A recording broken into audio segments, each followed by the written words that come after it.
Good morning student. हम पढ़ रहे थे एग्रीकल्चर। हमने कर लिया था इंडियन एग्रीकल्चर की कैरेक्टरिस्टिक्स और उसके क्या क्या टाइपोलॉजी कर रहे थे हम। टाइपोलॉजी में हमने फसल व्यवस्था के आधार पर वर्गीकरण कर लिया था। कितने तरह की होती है, एक फसली, दो फसली और बहुफसली। उसके बाद सेकंड नंबर पे आता है जल प्राप्ति एवं आर्द्रता के आधार पर वर्गीकरण। जब हम जल प्राप्ति एवं आर्द्रता के आधार पर वर्गीकरण करते हैं तो ये 4 तरह का होता है: तर कृषि, आर्द्र कृषि और सिंचित कृषि और शुष्क कृषि। तर कृषि उसे बोलते हैं जहां पर 200 सेंटीमीटर से अधिक वर्षा होती है। ये कहाँ, इसमें कौन कौन से हिस्से आएंगे? मध्य और पूर्वी हिमाचल प्रदेश का हिस्सा, पश्चिमी बंगाल, असम, मेघालय, नागालैंड, मणिपुर, त्रिपुरा, मिजोरम और पश्चिमी जो समुद्र तटीय है वो वाले इलाके। ठीक है। और यहाँ पर जो कृषि की जाती है वो किन किन फसलों की जाती है? जूट, राइस और गन्ने की। ठीक है, चावल, जूट और गन्ने यहाँ की प्रमुख फसलें। उसके बाद आती है आर्द्र कृषि। आर्द्र कृषि वहां की जाती है जहां 100 से 200 सेंटीमीटर वर्षा होती है। ठीक है। इसमें कौन कौन से हिस्से आते हैं? पूर्वी उत्तर प्रदेश, बिहार, पूर्वी मध्य प्रदेश, उड़ीसा, पश्चिम बंगाल और असम। यहाँ पर कौन सी कृषि की जाती है? आर्द्र कृषि। और यहाँ पर साल में 2 फसलें भी और कभी कभी जायद की फसल मिलाकर 3 फसलें भी ले ली जाती है। फिर उसके बाद आता है सिंचित कृषि। ये वहां होती है जहां पर 50 से 100 सेंटीमीटर के बीच में बारिश होती है और सिंचित सिंचाई के द्वारा वहां पर कृषि की जाती है। ठीक है। और ये कृषि क्या कहाँ होती है? पंजाब, हरियाणा, पश्चिमी उत्तर प्रदेश, उत्तरी एवं दक्षिणी तमिलनाडु, इन क्षेत्रों में होती है। और यहाँ की प्रमुख फसलें हैं चावल, गन्ना, गेहूं। ठीक है। इसके बाद आती है शुष्क कृषि। शुष्क कृषि वहां पर होती है जहां पर 50 सेंटीमीटर से कम वर्षा होती है और इस प्रकार की कृषि होती है दक्षिण पश्चिम उत्तर प्रदेश, महाराष्ट्र, राजस्थान, हरियाणा, दक्षिणी हरियाणा, मध्य प्रदेश और गुजरात के कुछ भागों में पाई जाती है। ज्वार, बाजरा, चना, जौ, गेहूं आदि यहाँ की मुख्य फसलें हैं। थर्ड नंबर पे आती है हमारी भूमि की उपलब्धता के आधार पर वर्गीकरण। भूमि की उपलब्धता के आधार पर वर्गीकरण मतलब 2 तरह से कर सकते हैं, एक तो गहन कृषि, एक विस्तृत कृषि। गहन कृषि जो है वो भारत के जो मैदानी हिस्से हैं वहां पर ये गहन कृषि ही की जाती है। क्यों? क्योंकि वहां पर जो कृषि हेतु उपलब्ध भूमि है उसका अच्छे से उपयोग किया जाता है। और यहाँ पर जो फसलें उगाई जाती है वो कौन सी होती है? खाद्यान्न फसलें ज्यादा उगाई जाती है। अन्य फसलें भी उगाई जाती है लेकिन खाद्यान्न फसलों का महत्व अधिक रहता है। इसके बाद आती है विस्तृत कृषि। विस्तृत कृषि भारत में बहुत कम मात्रा में उगाई जाती है। ये उन क्षेत्रों में होती है जहाँ जनसंख्या कम होता है। ठीक है। राजस्थान, गुजरात के उत्तरी भाग में ये विस्तृत कृषि की जाती है। विस्तृत कृषि में मुख्यतः सिर्फ एक ही फसल को उगाया जाता है और जो यहाँ पर एक फसल उगाई जाती है उसका जो उत्पादन होता है वो क्या होता है? व्यापारिक दृष्टिकोण से किया जाता है। ठीक है। फोर्थ नंबर पर आती है भूमि की विशेषता के आधार पर वर्गीकरण। तो भूमि की विशेषता के आधार पर वर्गीकरण भी हम 4 तरह से करते हैं: पहाड़ी, सीढ़ीदार, मैदानी और डेल्टाई। कि भाई वहां पर जो स्वरूप है किसका, स्थलाकृति का जो स्वरूप है वो कैसा है? पर्वतीय है तो पर्वतीय ढालों पर जो कृषि की जाती है उसको क्या बोलते हैं? पहाड़ी कृषि। ठीक है। असम, दार्जिलिंग, नागालैंड, मेघालय में यहाँ पर क्या की जाती है? पर्वतीय ढलानों पर चाय की खेती की जाती है।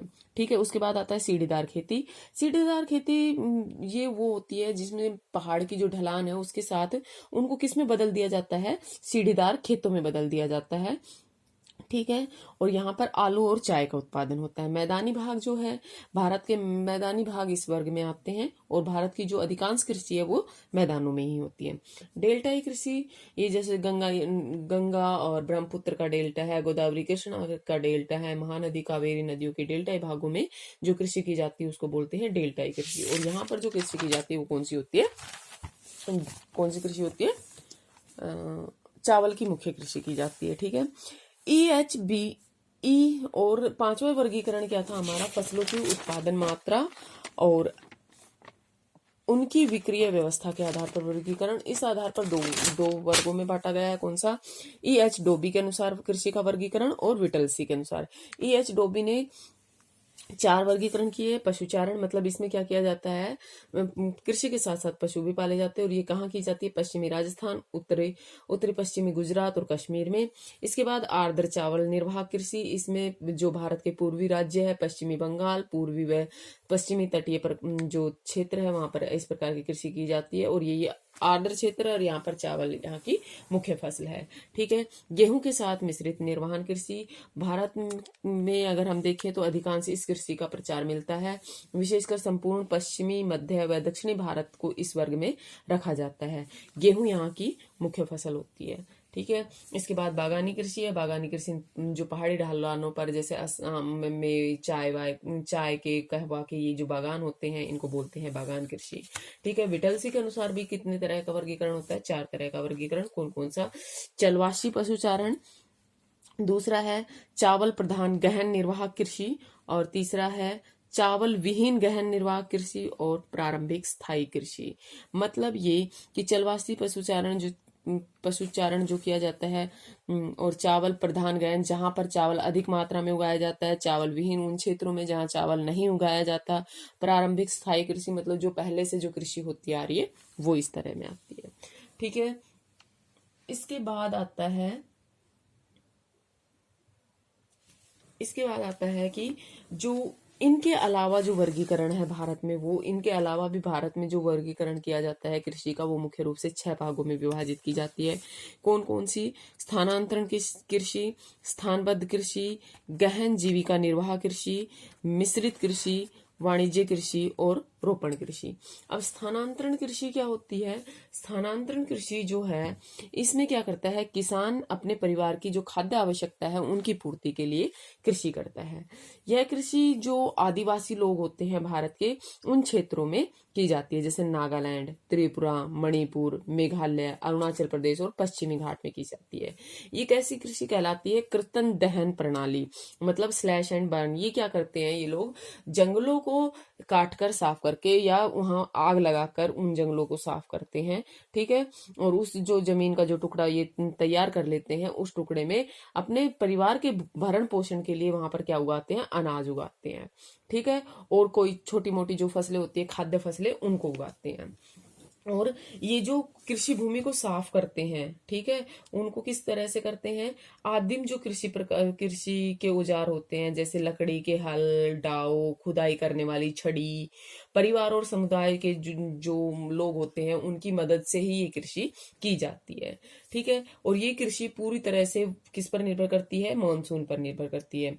मिट्टी की प्राकृतिक उर्वरता और फसल उगाने हेतु तो क्या करते हैं ये? जो पर्यावरणीय उपयुक्तता है उसी पर निर्भर करती है। ठीक है, और जब मिट्टी की उर्वरता कम हो जाती है तो किसान क्या होते हैं? इस भूमि के टुकड़े को छोड़कर अन्य कहीं स्थानांतरित हो जाते हैं, और इसी कारण से इसको क्या बोलते हैं? स्थानांतरण कृषि। ठीक है, इस प्रकार की कृषि में जो एक वक्र होता है, जो एक चक्र होता है, वो कितने साल के बीच में होता है? 4 से 8 वर्ष के बीच में होता है, और कभी कभी ये 5 से 15 के बीच में भी हो जाता है।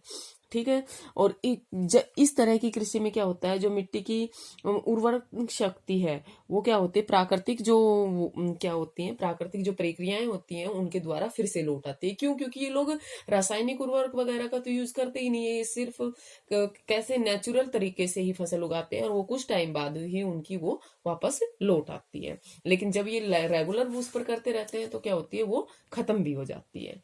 ठीक है, क्या होता है ये जो कृषि होती है, इसमें कौन कौन सी फसलें उगाई जाती है? उत्पादन इसमें कम होता है। ठीक है, वो सिर्फ इतना ही उत्पादन कर सकते हैं जितना अपना भरण पोषण कर सके। जो आधुनिक तकनीक है उनका प्रयोग नहीं होता है। ठीक है, ये क्या करते हैं? किसकी खेती करते हैं? धान उगाते हैं, गेहूं उगाते हैं, मक्का उगाते हैं, छोटे छोटे जो ज्वार होते हैं उनको उगाते हैं, तंबाकू और गन्ना, इन सब की खेती यहाँ पर की जाती है। और भारत के अलग अलग हिस्सों में इसको अलग अलग नाम से जाना जाता है। जैसे असम में इसको बोलते हैं झूम। क्या बोलते हैं? असम में इसको बोलते हैं झूम खेती। उड़ीसा में बोलते हैं पामाडाबी, कोमान या बारिंगा। क्या बोलते हैं? पामाडाबी या कोमान या बारिंगा। ठीक है, केरल में इसको बोलते हैं पोणम, और आंध्र प्रदेश में इसको बोलते हैं पोडू अथवा पेंडा। मध्य प्रदेश में इसको कहते हैं दहिया या मशान या वेबर या पेंडा या बीरा। ठीक है, कुछ भी बोल सकते हैं किसी भी हिस्से में। पश्चिमी घाट में इसे बोलते हैं कुमारी, और हिमालयन क्षेत्र में इसको बोलते हैं रिवल, झारखंड में इसको कुरुबा, और दक्षिणी पूर्व राजस्थान में इसे वालरे या वाल्टरे बोला जाता है। ठीक है। और अलग अलग अगर देशों की बात करें तो इसको अलग अलग देशों में भी अलग अलग नाम से जाना जाता है। जैसे ब्राजील में इसको रोका बोलते हैं, वियतनाम में इसको रे के नाम से जाना जाता है, मध्य अफ्रीका में मसोला बोलते हैं, मसोले, और वेनेजुएला में क्या बोलते हैं, कोनुको, इंडोनेशिया में लदांग, फिलीपींस में जेनगिन, जेनगिन नहीं चेनगिन, और मैक्सिको और मध्य अमेरिका में इसको मिल्पा के नाम से जाना जाता है। ठीक है। नेक्स्ट है स्थानबद्ध कृषि। स्थानबद्ध कृषि जो है ये स्थानांतरण कृषि है, इसके समान ही है। इसमें ये क्या करते हैं ये लोग, जो स्थानांतरण कृषि में ये क्या करते थे कि भाई एक स्थान से दूसरे स्थान पर चले जाते थे, लेकिन अब जैसे जैसे टाइम चेंज हुआ, ये जो स्थानांतरण कृषि है ये स्थानबद्ध कृषि में बदल गई। कैसे? जो स्थानांतरण कृषि थी वो किस में बदल गई? स्थायी कृषि में बदल गई। ठीक है। अब इस पद्धति के अंतर्गत क्या हुआ कि एक जो किसान है वो एक स्थायी और निश्चित आवास स्थान पर रहने वाला बन गया। उसका परिवार और उसके समुदाय सब मिलजुल कर एक स्थान पर रहने लगे और वो कृषि कार्य ही करते हैं। इस कृषि कार्य में क्या हुआ कि कृषि फसल है उनमें परिवर्तन करता है, और वह भूमि और फसलों की अपेक्षा क्या करता है, पहले की अपेक्षा क्या करता है, अधिक देखरेख करता है। और भारत में अधिकांश जो किसान हैं उनके द्वारा कृषि की इसी पद्धति को अपनाया गया है अब। ठीक है। और इस कृषि में किस पर बल देता है? वो पशु बल, जैसे कि बैल हो गया, भैंस हो गया। ठीक है। लोहे या लकड़ी के हलों का प्रयोग करता है। ठीक है। अधिकांश जो है वो खाद्यान्न फसलों का ही यहाँ पर क्या करता है, उत्पादन करता है। ठीक है। और स्थानबद्ध जो कृषि है इसने क्या किया है, जो किसान थे वहां के, उनके सांस्कृतिक जीवन पर भी प्रभाव डाला है। वो क्या करते हैं, अब ग्राम देवता और ग्राम्य देवी की कल्पना जो है उसकी कल्पना के आधार पर, मतलब अब वो पूजा वूजा में भी विश्वास करने लगे हैं। ठीक है। इसके बाद आती है हमारी गहन जीविका निर्वाह कृषि। ये उन क्षेत्रों में की जाती है जहां पर जनसंख्या का दबाव अधिक होता है। ठीक है। और विश्व के गिने चुने हिस्सों में ही क्या की जाती है, गहन कृषि की जाती है। और इन गहन जो विश्व के कुछ हिस्से हैं इनमें भारत भी प्रमुख है। ठीक है। यहाँ पर क्या होता है, इस कृषि में अधिक से अधिक उत्पादन करने के उद्देश्य से प्रति इकाई जो भूमि होती है उस पर पूंजी भी अधिक लगाई जाती है और मेहनत भी अधिक की जाती है। ठीक है। अधिक उत्पादन प्राप्त करने के उद्देश्य से किसान क्या करता है कि अधिक मात्रा में रासायनिक उर्वरक यूज करता है, अच्छे किस्म के बीज डालता है, कीटनाशक दवाइयां डालता है, जो सिंचाई करता है, फसल चक्र को अपनाता है, और अधिक खाद, जो हरी खाद होती है उसका अधिक से अधिक प्रयोग करता है। ठीक है। और इस कृषि की क्या विशेषता होती है, इसमें जो भूमि मिली होती है किसानों को उस पर उनका मालिकाना हक होता है, मतलब वो उनको विरासत में मिली होती है। जैसे उनके चाचा के पास से नहीं, सॉरी, उनके दादा के पास से उनके पापा के पास, और पापा के पास से उनके पास आ जाती है, उनके बच्चों के पास चली जाती है। ठीक है। लेकिन मैंने आपको बताया था कि क्या होता है कि जैसे आपके दादाजी और थे 4 भाई, तो वो उसमें बट जाती है। ऐसे करते करते क्या हो जाता है, जो खेतों का आकार है वो क्या हो जाता है, छोटा हो जाता है। ठीक है। और छोटा होने के कारण जो किस खेत का आकार छोटा हो गया और जनसंख्या का दबाव उस पर क्या हो जाता है, बढ़ जाता है। ठीक है। इस पद्धति में क्या होता है, उत्पादन में कम समय में अधिक वृद्धि होती है, और मानव जीवन और पर्यावरण दोनों के लिए ये क्या हो गई है, खतरनाक समस्या बनकर रह गई है। क्यों? क्योंकि अधिक से अधिक उत्पादन की होड़ में वो ज्यादा से ज्यादा रासायनिक उर्वरक का प्रयोग करता है, कीटनाशकों का उपयोग करता है, और इससे क्या हुआ है, जो मिट्टी की उर्वरा शक्ति है उसका ह्रास हुआ है। ठीक है। उसका ह्रास हुआ है, और जो पर्यावरण प्रदूषण है वो बढ़ा है। नेक्स्ट है मिश्रित कृषि। ठीक है। मिश्रित कृषि में क्या होता है, फसल उत्पादन के साथ साथ पशुपालन भी किया जाता है, इसलिए इसको क्या बोलते हैं, मिश्रित कृषि बोलते हैं। फसल और जो पशुपालन है उसको एक अच्छा संयोग माना जाता है, और ये इस कृषि की प्रमुख विशेषता है। ठीक है। इस कृषि भूमि का लगभग 80% भाग तो फसल उत्पादन में यूज होता है, और 20% भाग किसमें यूज होता है, चरागाह के रूप में प्रयोग होता है। ठीक है। इस कृषि भूमि में फसल केवल खाद्यान्न के लिए पैदा नहीं की जाती, बल्कि खाद्यान्न के साथ साथ जो चारा होता है पशुओं के लिए उनकी खेती भी की जाती है, और नगदी जो फसलें होती हैं, वाणिज्यिक जो फसलें होती है वो भी उगाई जाती है। ठीक है। और हाल ही में भारत में इस तरह की जो पद्धति है उसका तेजी से विकास हुआ है। और ये कौन कौन से उसमें की जाती है? गुजरात में, पंजाब में, हरियाणा में, और उत्तर प्रदेश, बिहार, और एक दो हिस्से हैं वहां पर क्या होती है, इस तरह का विकास हो रहा है, इस तरह की कृषि का, और होना लाजमी भी है। ठीक है। और ऐसा नहीं है कि ये कृषि अभी होने लगी है, प्राचीन काल से ये चली आ रही है। ठीक है। वाणिज्यिक कृषि जैसा कि नाम से ही विदित है, ये इसमें जो कृषि की जाती है वो किसके नाम से? बाजार में बेचने के लिए किया जाता है, उत्पादन किया जाता है। और फसल में जो विशिष्टीकरण है वही इस कृषि की प्रमुख विशेषता है। ये उन क्षेत्रों में अपनाई जाती है जहां कृषि हेतु मशीनों की आवश्यकता होती है। ठीक है। इस कृषि में क्या होता है? पूंजी का व्यय अधिक होता है, मतलब पूंजी अधिक लगती है, और उससे जब हम फसल को बेचते हैं तो आय भी अधिक ही मिलती है। ठीक है। इस कृषि का मुख्य उद्देश्य है कि आधुनिक निवेश, जैसे अधिक पैदावार करके, अधिक पैदावार जो देते हैं, संकर बीज, कीटनाशकों और रासायनिक उर्वरकों का प्रयोग से क्या किया जाए? अधिक से अधिक पैदावार की जाए और पूंजी का अधिक से अधिक व्यय किया जाए। इस कृषि में आय भी अधिक होती है। ठीक है।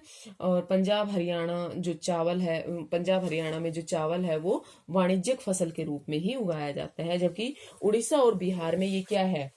जीविका प्रधान कृषि है, नहीं, जीविका प्रधान फसल है। क्या? चावल। ठीक है। रोपण कृषि क्या होती है? इसमें एक नगदी फसल का लंबे चौड़े क्षेत्र में क्या किया जाता है? उत्पादन किया जाता है। और मैंने आपको बताया था कि रोपण कृषि कहाँ की जाती है? उष्णकटिबंधीय क्षेत्रों में की जाती है। ये वहां की जाती है जहां पर पानी, मतलब बारिश अच्छी खासी होती हो। ठीक है। और ये कम जनसंख्या वाले क्षेत्रों में पाए जाते हैं, क्योंकि बहुत बड़े बड़े बागान होते हैं इनके, और रोपण के लिए पूंजी और श्रमिक दोनों की ही आवश्यकता अधिक होती है। क्योंकि रोपण कृषि क्या है?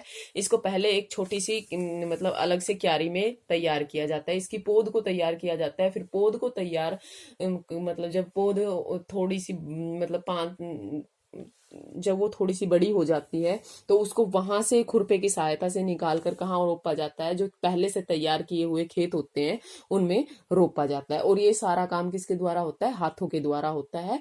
और इसलिए इसमें श्रम की भी जरूरत पड़ती है, और सस्ता श्रम चाहिए।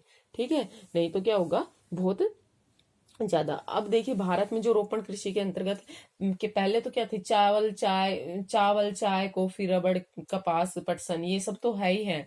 लेकिन आजकल जो बढ़ा है रोपण कृषि में वो है गुलाब और गेंदे का फूल, अधिक से अधिक मात्रा में किया जाता है।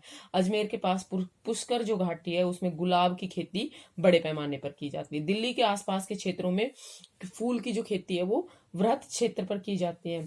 कश्मीर घाटी जो है वो फूल मतलब उत्पादन करने के लिए क्या है? विख्यात है। ठीक है।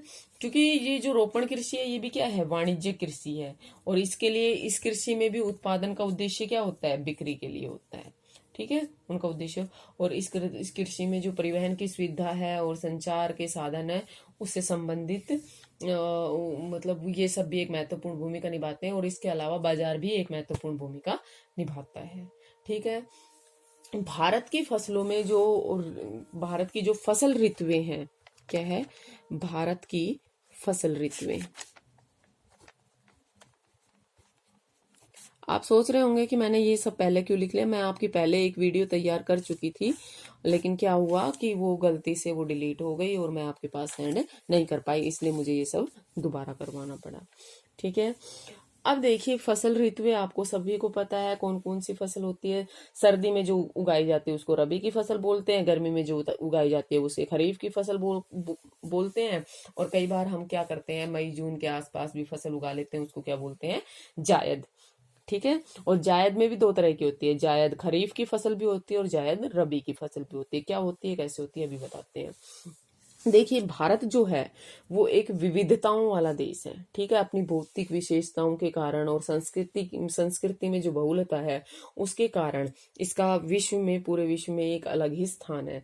और यहाँ पर जो मौसम है वो भी परिवर्तित होता रहता है। आपको पता है कि भारत में 6 ऋतुएं मानी जाती है। ठीक है। भारत में मुख्य रूप से 3 जो शस्य ऋतुएं होती है ना, शस्य ऋतुएं बोलते हैं जो कृषि से रिलेटेड होती हैं, उनको बोलते हैं। ठीक है। कौन कौन सी? रबी, खरीफ और जायद। ठीक है। रबी, खरीफ और जायद। अब जो रबी की फसल है ये क्या होती है? शीत ऋतु में। शीत ऋतु में जो जलवायु विविधतापूर्ण जलवायु है उसमें उगाई जाती है। ठीक है, इसमें क्या होता है, बीज के जो अंकुरण होते हैं और मतलब जो प्रारंभिक अवधि होती है उसके लिए ठंडी जलवायु की जरूरत पड़ती है, थोड़े बहुत प्रकाश की जरूरत पड़ती है, और पकने के लिए क्या होना चाहिए, तापमान ज्यादा होना चाहिए, और प्रकाश जो तापमान की अवधि है मतलब प्रकाश की जो अवधि है वो भी कैसे होनी चाहिए, दीर्घ होनी चाहिए।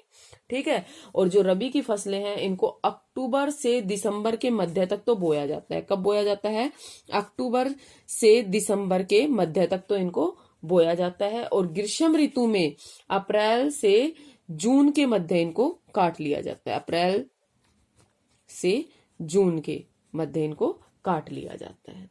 ठीक है, और इन फसलों में कौन कौन सी फसलें आती है आपकी, देखिए, गेहूं, जौ, मटर, चना, सरसों, आलू, बरसीम, मसूर, अरहर, ये क्या है, रबी की फसलें हैं। ठीक है, इसके अलावा जो उत्तर और उत्तर पश्चिमी राज्य जैसे पंजाब, हरियाणा, हिमाचल प्रदेश, कश्मीर, उत्तराखंड और उत्तर प्रदेश, इनमें गेहूं और जो रबी की फसलें हैं ये क्या है, ये राज्य प्रमुख है गेहूं और अन्य रबी की फसलों के लिए, यहाँ पर अधिक मात्रा में उगाई जाती है। जैसे पंजाब, हरियाणा, उत्तर प्रदेश और राजस्थान के कुछ भागों में क्या हुआ है, हरित क्रांति के कारण ये फसलें अधिक मात्रा में उगाई जाती है। गेहूं में तो वृद्धि हरित क्रांति के बाद ही हुई है, इन खेतों में संभव ही तभी हो पाई है कृषि, नहीं तो पहले यहाँ पर भी फसलें नहीं होती थी। ठीक है, खरीफ और जायद खरीफ को बोलते हैं वर्षा ऋतु की फसल। ये क्या करती है, जो कब उगाई जाती है, जो दक्षिण पश्चिम मानसून आने के समय पर बोई जाती है और उनके लौटने के बाद से पर काट ली जाती है। दूसरे शब्दों में अगर हम कहें तो जो खरीफ की फसल है वो वर्षा के आरंभ होने पर मतलब मई से जुलाई के बीच तक तो बोई जाती है, और जब मानसून खत्म होता है मतलब सितंबर से अक्टूबर तक ये काट ली जाती है। ठीक है, जब फसल को उगाते हैं तो आर्द्रता कैसी होनी चाहिए, अधिक होनी चाहिए, और पकते समय शुष्कता अधिक होनी चाहिए।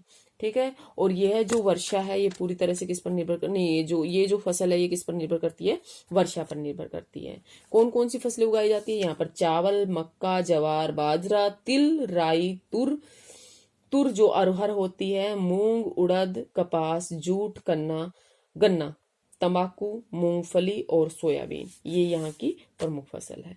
ठीक है, किन किन क्षेत्रों में की जाती है, असम, पश्चिम बंगाल, उड़ीसा, आंध्र प्रदेश, तमिलनाडु, केरल और महाराष्ट्र, विशेषकर जो कोंकण तटीय क्षेत्र है और उत्तर प्रदेश और बिहार, इन सब राज्यों में ये की जाती है।